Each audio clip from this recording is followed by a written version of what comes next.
7th देखो, illustration 7 है, format ले लेते हैं, ठीक है। और बैंक ओपन करा है, बैंक अकाउंट ओपन करा है, उसमें 4 लाख रुपए जमा कराए, मतलब क्या है, टोटल कितने पैसे आए हैं, 5 लाख रुपए आए हैं।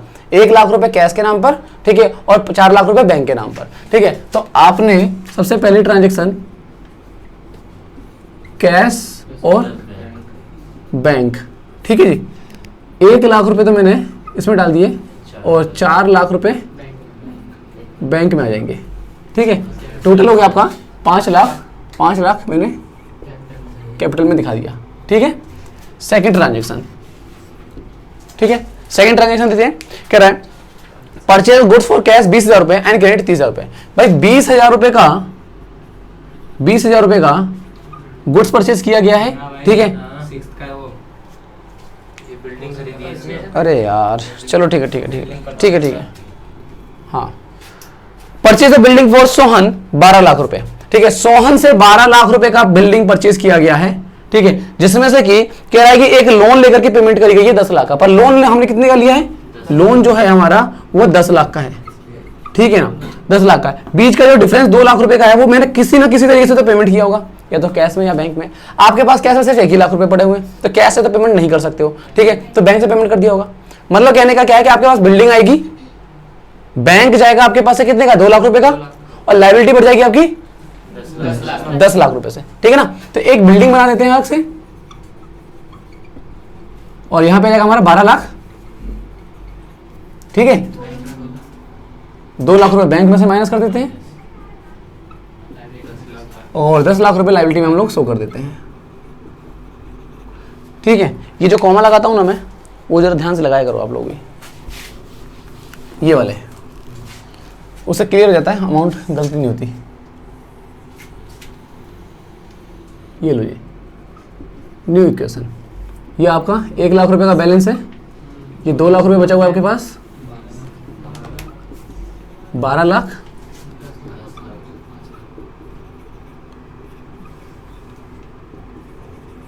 ठीक है। नेक्स्ट का है आपका third, sold good for cash 40,000 रुपए, कॉस्टिंग 30,000 रुपए, सॉरी फिर ऊपर वाला पढ़ दिया, यहाँ रख देता है, हाँ। Paid interest on loan 20,000 and instalment 1 lakh रुपए। इंटरेस्ट ऑन लोन 20,000 रुपए पे किया गया है, और इंटरेस्ट इंस्टॉलमेंट मतलब ये जो लोन चल रहा है ना, उसमें से 1 लाख रुपए का तो मैंने इंस्टॉलमेंट पे कर दिया, एक मतलब प्रिंसिपल अमाउंट कम हो गया, और 20,000 रुपए इंटरेस्ट पे कर दिया, मतलब टोटल मेरे पास 1,20,000 रुपए गया है, यही गया है ना, जिसमें से कि 1,20,000 रुपए तो मैं कैश में से, कैश या बैंक से कहीं से माइनस कर देते हैं, यहां माइनस करते हैं, बैंक से करते हैं, 1,20,000 मैंने माइनस कर दिया। अच्छा जी, दोनों का ट्रीटमेंट समझिए। जो इंस्टॉलमेंट होती है, इंस्टॉलमेंट आपका लायबिलिटी खत्म हो रहा है आपसे, भाई 1 लाख रुपए से आपका लोन कम हो जाएगा। तो आपने अगर सिंपल अगर सिंगल एंट्री इसकी करनी होती, इसकी नहीं करनी होती, तो आप क्या करते, इसको कैश या बैंक में से माइनस कर देते और इधर साइड में लायबिलिटी में से माइनस कर देते, यही होता ना आपका, ठीक है। तो आपने 1 लाख रुपए यहां से माइनस किया और 1 लाख रुपए यहां से माइनस करेंगे लायबिलिटी के नाम पर। जो ये 20,000 रुपए का इंटरेस्ट है, ये खर्चा है, क्या है, खर्चा, इसका नेचर खर्चा है। और खर्चे जो होते हैं वो कहां जाते हैं, एक तो कैश या बैंक में से माइनस हो जाएगा, और दूसरा खर्चे जो है कहां जाते हैं, कैपिटल में जाते हैं, तो कैपिटल में से माइनस हो जाएगा, ठीक है ना। तो कैपिटल में से मैंने 20,000 रुपए माइनस कर दिया। बताइए कोई डाउट है, बोलिए। तो ये जाएगा आपका 1 लाख रुपए का बैलेंस, यहां पर, यहां पे सिर्फ 80,000 रुपए बचेंगे आपके पास, ये 12 लाख की बिल्डिंग, ठीक है। ये 9 लाख रुपए का लोन बचेगा आपके पास, ठीक है, 4,80,000 का कैपिटल हो गया, ठीक है जी, क्लियर है। नेक्स्ट फोर्थ ट्रांजेक्शन, क्या कह रहा है फोर्थ में, purchase goods from Rohan on credit 1 lakh रुपए। गुड्स परचेज किया गया है, उधार में परचेज किया है, हाँ बताओ ट्रांजेक्शन बताओ क्या होगा। 1 लाख रुपए का माल रोहन से उधार पे खरीदा गया है, क्या करेंगे, स्टॉक में प्लस हो जाएगा और लायबिलिटी में प्लस कर देंगे, ठीक है ना। तो आपने बनाया एक स्टॉक या गुड्स, कुछ भी बना सकते हो आप, ठीक है। कितने का था, 1 लाख रुपए का आपका स्टॉक आ गया, ठीक है। और क्या था, लायबिलिटी बढ़ गया। मैं इसी के अंदर शो कर रहा हूं, आप अलग अलग भी शो कर सकते हो इसके अंदर, क्योंकि यहां जगह कम पड़ेगी, मैं इसी के अंदर शो कर रहा हूं, और एग्जाम में भी आप इसी में शो कर सकते हो, कोई दिक्कत नहीं है, ठीक है ना। तो 1 लाख रुपए का आपका लायबिलिटी बढ़ गया, ठीक है। लो जी, लाइन खींच देते हैं हम लोग, न्यू इक्वेशन, 1 लाख रुपए ठीक है जी, 10 लाख हो जाएगा दोबारा से, है ना, 4,80,000। ठीक है, चलते हैं नेक्स्ट पे। ट्रांजेक्शन है फिफ्थ। ठीक है, फिफ्थ ट्रांजेक्शन है goods return to Rohan costing 20,000 रुपये। हाँ बताएगा, 20,000 का माल वापस कर दिया गया। हाँ, और किसी की बुक में आंसर तो नहीं खुला हुआ है? हाँ, स्टॉक आपका कम हो जाएगा 20,000 रुपए से, और क्योंकि आपने ये माल उधार पे लिया हुआ था तो आपकी उधारी कम हो जाएगी, उस बंदे को वापस कर दोगे। तो अगर ये एक माल अगर कैश में लिया होता तो आप उससे कैश वापस लेते तो आपका कैश प्लस होता। समझ में बस, पर आपका ये माल क्या था, किस पे था, उधार पे था, तो आपकी उधारी कम हो जाएगी। तो 20,000 रुपए से आपकी उधारी कम हो जाएगी, है ना, और 20,000 से स्टॉक कम हो जाएगा आपका। क्लियर है ना? न्यू इक्वेशन, ये आपको हर बार सही से उतारना है, ध्यान से।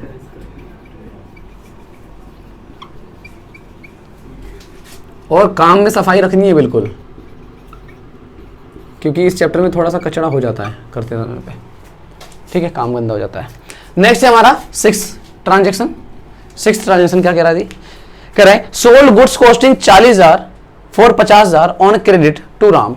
देखो जी, 40,000 रुपए का माल था, 50 का बेचा गया, 10,000 रुपए का प्रॉफिट कमाया गया। ठीक है, और उधार पे क्या है? कौन बता रहा? अनुज बताएगा, ट्रांजेक्शन बताएगा ये वाली।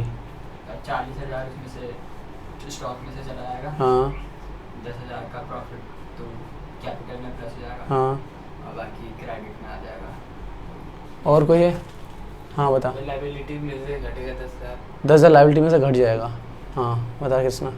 स्टॉक माइनस होगा 40, 50 जो डेब्टर, डेटर और 10,000 कैपिटल। ये भाई साहब डेटर बनता है। आप जब उधार पे माल बेचते हो, ठीक है, तो वो आपकी लायबिलिटी नहीं होती है। लायबिलिटी आपको जो पे करनी है वो है। अब मैं माल बेचा तो मुझे लेने हैं ये पैसे, और जिनसे मुझे पैसा लेना हो क्या कहलाते हैं?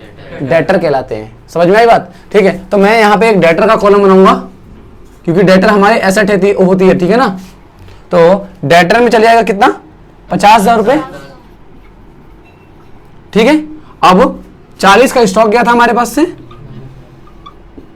और 10,000 का जो प्रॉफिट हुआ था वो कैपिटल में जाता है। मैंने बताया कि आपको प्रॉफिट और लॉस जो होते हैं वो कहां चले जाते हैं? कैपिटल में जाते हैं। न्यू इक्वेशन, 1 लाख का बैलेंस, 80 का बैलेंस, 12,40,000, 980 और 490। ठीक है जी। Next seventh transaction. ठीक है, ट्रांजेक्शन लिखना जरूर, मैं तो नंबर डाल रहा हूं सिर्फ। ठीक है, सेवंथ ट्रांजेक्शन है took good for business for personal use. देखो जी, पर्सनल यूज का मतलब ही ड्राइंग होता है, ये याद रखना। तो जब ड्राइंग होती है और अगर कैश निकाल करके ले आता था तो क्या करते थे? कैश माइनस कैपिटल माइनस करते थे, क्योंकि ये बिल्कुल अपोजिट होता है किसका? कैपिटल इंट्रोड्यूस का उल्टा होता है। कैपिटल इंट्रोड्यूस पहली एंट्री देखो, कैश प्लस और कैपिटल प्लस करी थी आपने, तो इसका जस्ट अपोजिट आएगा, तो कैश माइनस और कैपिटल माइनस हो जाएगा ड्राइंग। बट यहाँ पे ड्राइंग की फॉर्म में कैश नहीं लेके जा रहा है, वो जो उसका गुड्स है ना, वो गुड्स ही लेके जा रहा है। घर पे कुछ काम था, उसने वो गुड्स एक पीस उठा लिया। समझ में आई बात? अमाउंट कितना है? 10,000 रुपए। तो 10,000 रुपए का तो आपका स्टॉक चला जाएगा, है ना भाई? 10,000 का स्टॉक चला जाएगा, और ड्राइंग है तो कैपिटल माइनस। समझ में आई बात? ट्रीटमेंट अगर कुछ चीजें नहीं समझ में आती है तो उसको याद करो। ठीक है ना? ये हो गया।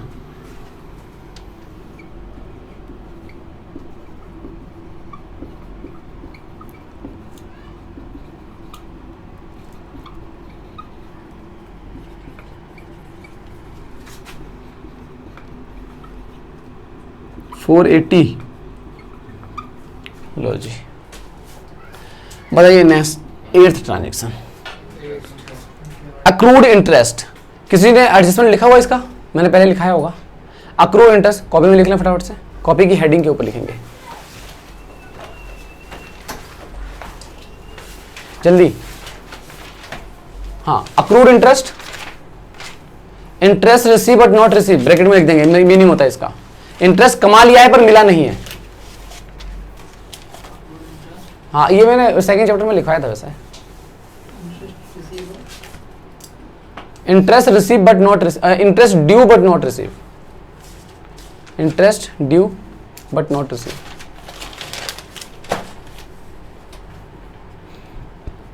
बट नॉट रिसीव्ड, ठीक है। अब जरा मीनिंग समझिए, आपने पैसा कमा तो लिया है पर आपको मिला नहीं है, तो कमाई तो हो गई है ना आपकी, पर कैश नहीं मिला है आपके पास। समझ में आई बात, कैश नहीं मिला है, ठीक है। तो आप मांग तो सकते हो ना उस चीज को, आपका उसके ऊपर हक बन गया है, एसेट बन जाती है। जिसके ऊपर मेरा हक हो वो क्या होता है, एसेट होती है, ठीक है ना। तो ये एसेट तो बन चुका है, तो आपने क्या करना है कि अक्रूड इंटरेस्ट करके एक कॉलम बनाना पड़ेगा। कितना अमाउंट है, 10,000 रुपए का इंटरेस्ट अक्रूड हुआ है, तो 10,000 5 है, ठीक है। 5,000 रुपए का इंटरेस्ट अक्रूड हुआ है, तो 5,000 रुपए यहाँ पे, और इनकम है तो इनकम कहाँ जाती है, कैपिटल में। तो इनकम मैंने यहाँ पे डाल दी कैपिटल में, डन। बताओ कोई डाउट हो तो। देखो जो नई ट्रांजेक्शन आएगी मैं लिखवाता चलूंगा, और पहले भी आई होंगी तो मैं लिखवा दिया होगा, और नहीं लिखा है तो एक दूसरे से लिख लो।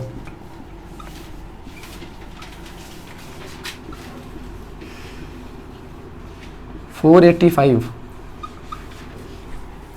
ठीक है जी। 9th transaction, commission receive in advance. लिख लो फटाफट से, कमीशन रिसीव इन एडवांस क्या होता है, लिखवाया कोई बात, लिख लो। अगर नहीं लिख लिया तो कोई दिक्कत नहीं, नहीं लिखवाया तो लिखो। Commission receive in advance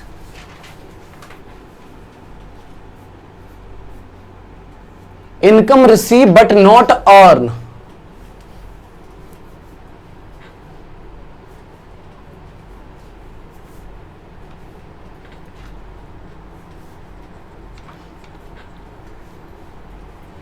income receive but not earn, ठीक है। मतलब क्या है, आपने पैसे ले तो लिए पर अभी कमाए नहीं है। अगर कोई चीज नहीं कमाई और फिर भी ले ली तो आपको पे उधार चढ़ गया। समझ में आई बात, वहां पे वो भी लिख लो, cash plus liability plus treatment.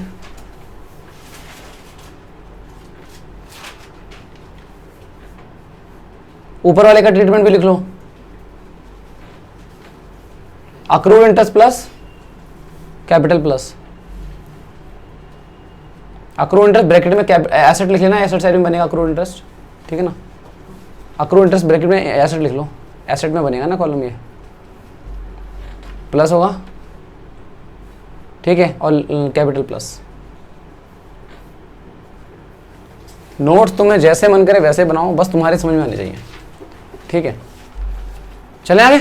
तो मैंने इसका क्या कहा था, ये क्या था, कमीशन रिसीव इन एडवांस। तो आपका आ जाएगा, पैसे तो रिसीव कर लिए हैं तो कैश तो आपके पास आ गया है, कैश आ गया है, बट आपकी लायबिलिटी बढ़ जाएगी, है ना।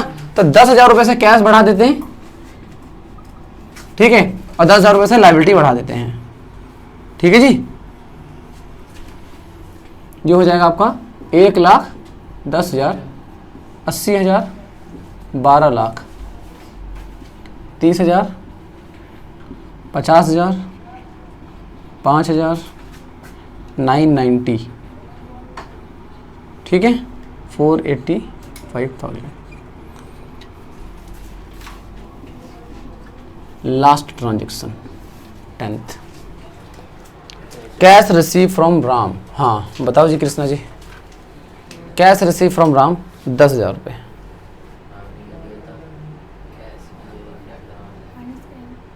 कैश में प्लस हो गया, अच्छा,